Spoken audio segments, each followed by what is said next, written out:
নমস্কার বন্ধুরা, লিলিমা রান্নাঘরে সবাইকে স্বাগত। আজকের হচ্ছে হোলি, আর হোলির দিনে হচ্ছে মিষ্টিমুখ না করলেই তো নয়।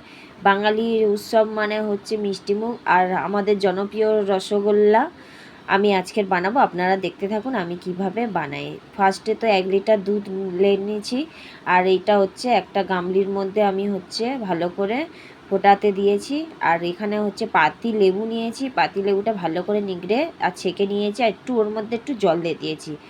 আর দুধটা হচ্ছে ফুটে গেলে এবার অল্প অল্প করে ওই যে লেবু আর জলের যে জুসটা বানিয়ে রেখেছি অল্প অল্প করে এতে দিতে হবে, তবে ছানাটা এরকম পারফেক্ট হবে।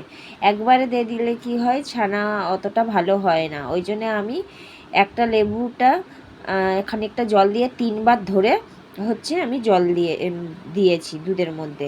এই যে দেখুন কত সুন্দর একদম ছানা কেটে গেছে, দেখতে কত সুন্দর লাগতেছে। আর এবারে হচ্ছে একটা সুতির একটা কাপড়ের মধ্যে আমি আর ছেঁকনির মধ্যে লাবিয়ে নিয়েছি। আর এখানে যে ঠান্ডা জল, আমরা যে জল খাই সেই জল এর মধ্যে ভালো করে ছানাটা হচ্ছে ধুয়ে নিতে হবে।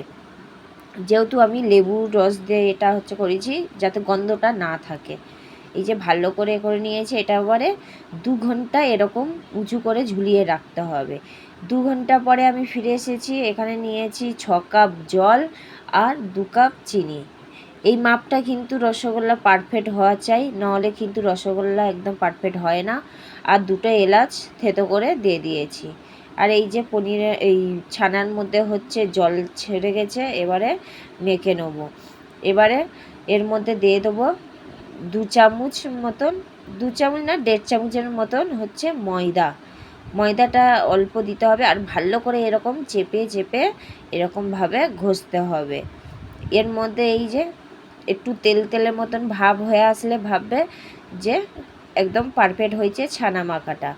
এই যে এরকমভাবে আমি গোল গোল করে নিচ্ছি। আমার রসগোল্লাটা খুব বড় হবে না, আবার খুব ছোট হবে না, মিডিয়াম সাইজ, ওই জন্য সেই হিসাবে আমি করে নিচ্ছি। এই যে 1 কিলো ছানা এই কোটা হয়েছে রসগোল্লা। এবারে জলটা ফুটে গিয়েছে, এরকম টকবক করে ফুটবে, তার মধ্যে রসগোল্লাগুলো হচ্ছে ছেড়ে দিতে হবে। এবারে 20 মিনিটের তারে ঢাকনা বন্ধ করে রাখতে হবে। 20 মিনিট পরে আমি খুলে দেখাচ্ছি। এই যে আরও 20 মিনিট ধরে আমি রান্না করব। এই যে আরও 20 মিনিট পর চলে এসেছি, টোটাল 40 মিনিট। দেখুন বন্ধুরা,